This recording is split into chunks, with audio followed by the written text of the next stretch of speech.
Welcome.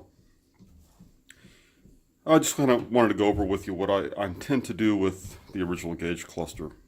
If my truck had a theme, it doesn't, but if I gave it one, it would be 1968 Muscle meets 1988 Jeep meets 2018 technology. I want the best that I can afford, and I want accurate gauges. That's the direction I'm going in here.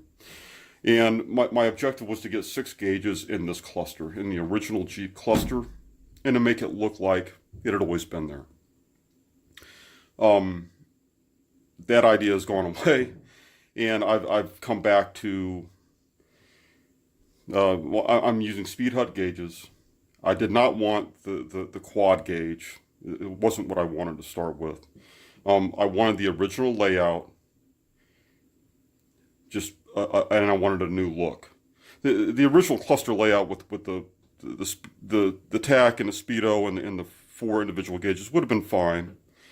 I was hoping to get that on a complete panel that would have.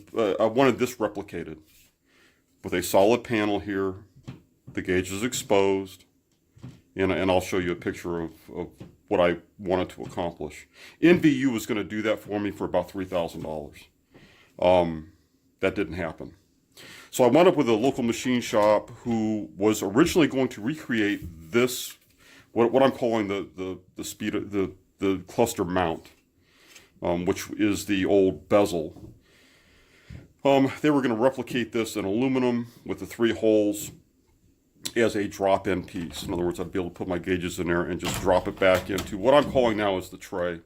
This is the original housing for the gauges.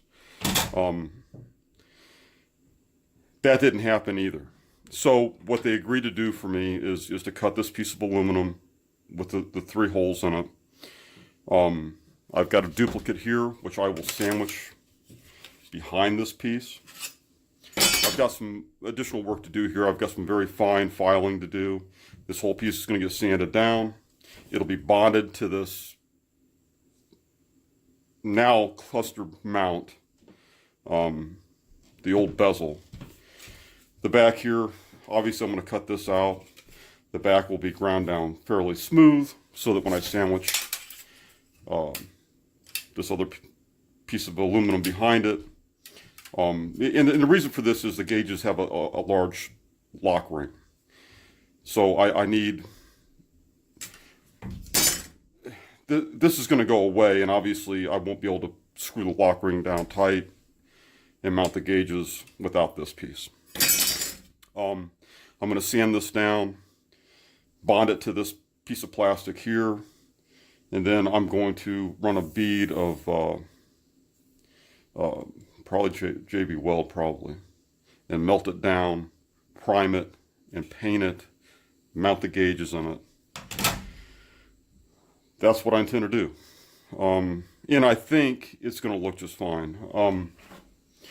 The dash bezel, you can kind of get an indication what it's going to look like.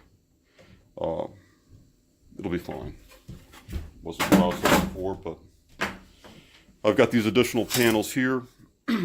They cut holes for the smaller gauges, for the 2-inch gauges, which I'll have to replicate these panels using this aluminum so I can mount my gauge here. Below here will be, I think I'm going to use the space for switches. Actually, they're switches that come with the gauges. I think I'm just going to go ahead and mount them instead of hiding them underneath the dash. Might as well use the space anyway. On this particular panel, I've got 2 USB ports. One will go to the radio, the head unit, and one will go to a charging port that'll be hidden underneath the dash. So that's what's going to go in this panel, below the gauge. The gauge will be up in here somewhere. But that's the objective. I think I'm going to meet that objective by getting 6 gauges in this original cluster. And I'll update you as I go. So I just want to get this on camera before I went ahead and cut this out and did anything else to it. I'll keep you updated. Thanks for listening.